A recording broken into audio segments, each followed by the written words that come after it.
મોટા ભાઈ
આજના આ મંગલ પ્રારંભે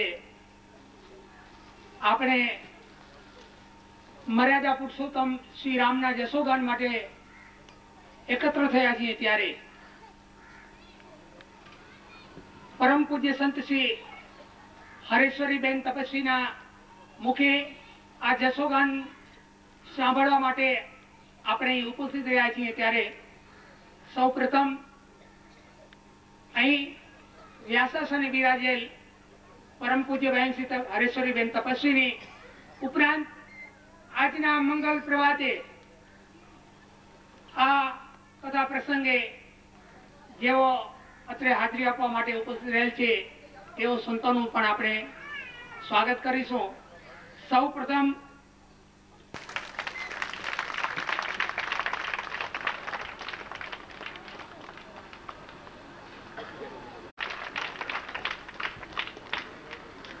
ત્યારબાદ માધાપર નવાવાસ ગ્રામ પંચાયતના સરપંચ શ્રી જાદવજીભાઈ જબાસિયાને વિનંતી કરીએ કે તેઓ હરેશ્વરીબેન નિવૃત્તિ આશ્રમ કુકમાના પરમ પૂજ્ય સંત શ્રી ભાણદાસજી મહારાજ પણ અત્યારે ઉપસ્થિત છે. તેમને હારારોપણથી સ્વાગત કરશે શ્રી વીકે પટેલ. મહારાજનો હારારોપણથી સ્વાગત કરશે શ્રી વીકે પટેલ. ત્યારબાદ શ્રી ચેતનભાઈ હિરાણી હરેશ્વરીબેન નો હારારોપણથી સ્વાગત કરશે શ્રી ચેતનભાઈ હિરાણી.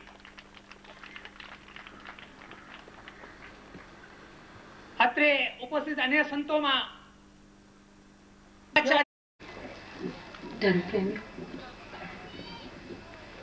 રામચરિતમાનસના એક દોહામાં શિવજી સતીને કહે છે, ઘણું બધું કહેવાનું છે, મારી પાસે સમય પણ ઘણો છે, બધું અત્યારે જ કહી દેવું જરૂરી નથી, પણ આજે પાયો નાખવાનો છે. વક્તાઓ વ્યાસાસન પર જે બિરાજિત હોય એ તો સંસ્કારિતાનો પાયો નાખવામાં નિષ્ણાત હોય જ, તો જ લોકો અહીંયા બેસાડે. બાકી દુનિયા અમારી કરતા તૈયાર છે.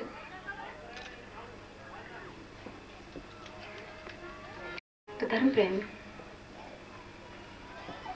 શિવજી જે દોહો કહે છે એમાં મહાન સંતાનની વાત છે. દિલીપભાઈ વિશે કંઈક કહેવું છે, પણ વ્યાસપીઠ પર જે વ્યક્તિ બેઠી હોય, જે વક્તા હોય એને બહુ સાવધાન રહેવું પડે. 3 બાબતોથી કથાકાર બહુ જાગૃત રહેવું પડે. સબ જગ જાની સિયા રામમય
કથાકારો. ગીતાનું માખણ એક શબ્દમાં કહેવું હોય તો અભેદ છે. ગીતાનું સાર જે કૃષ્ણે કહ્યું છે અર્જુનને એક શબ્દ અભેદ. સ્વામીજી પણ બોલ્યા છે, પૂજ્ય પુરુષોત્તમદાસ. તો આપણે જાગેલા નથી, મને લાગુ પડે છે.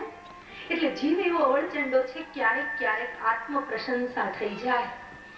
હું એક તમને વાત કરતી હતી કે વક્તાએ 3 બાબતથી સાવધાન રહેવું પડે. એક તો આત્મ પ્રશંસા, સતત ભય રહે કે ક્યાંક મારા વખાણ મારા મોઢેથી નથી થઈ જતા. બીજી વાત મિત્ર પ્રશંસા.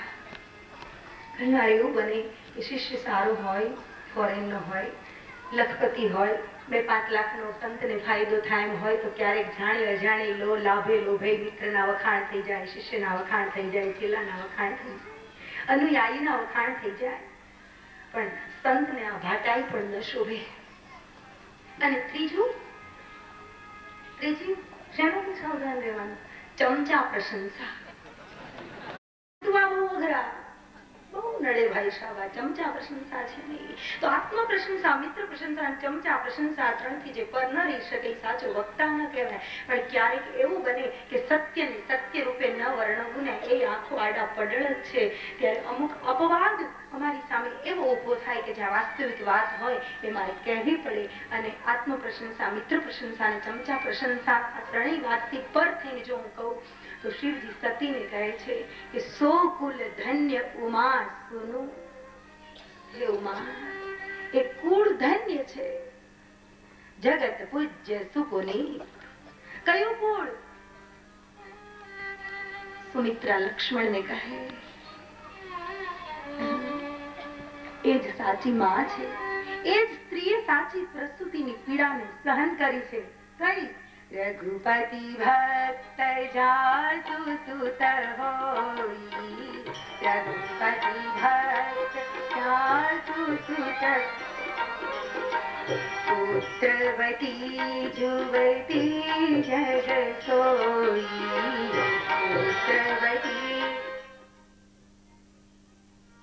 પુત્રવતી જુગતી જગ સોઈ. એ જ સ્ત્રીએ પ્રસૂતિની પીડા સાચી સહન કરી છે. એ જ તન્નારીએ 9 મહિના ગર્ભનો ભાર બરાબર વેંધાર્યો છે કે જેનો પુત્ર ભૂપતિ ભક્ત જાસુ સુત હોઈ, ભૂપતિ ભક્ત બોલો ગાઓ. રઘુપતિ ભક્ત જાસુ સુત હોઈ, रघुपति. लखनलाल जी महाराज भगवान राम जी के साथ वन में जाने के लिए जब तैयार हुए और सुमित्रा माता के पास आकर कहते हैं, माँ राघव भैया वन में जा रहे हैं, मैं साथ में जाओ. तब सुमित्रा जी कहते हैं कि यदि तुम मेरा बेटा होता तो मुझको पूछने के लिए नहीं आता कि मैं जाऊं, वो तो कब का चला जाता.